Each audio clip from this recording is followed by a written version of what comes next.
Pero na-pour out ko na siya sa ibang bagay, hindi nga lang pa sa iilang gumana. Pero yung tatanong ko na ano sa kaya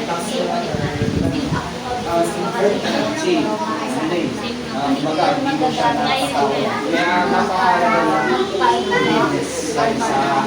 sa buhay natin. Kasi doon ka i-restore ng Panginoon, doon ka aayusin, doon ka makapag-decide ng mas maayos. Kasi ayun, binigay mo yun eh.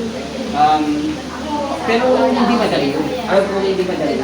Ipaprocess yung kasi ano, earth tayo ng sa ating mga, ayun, sa mga decision ng iba.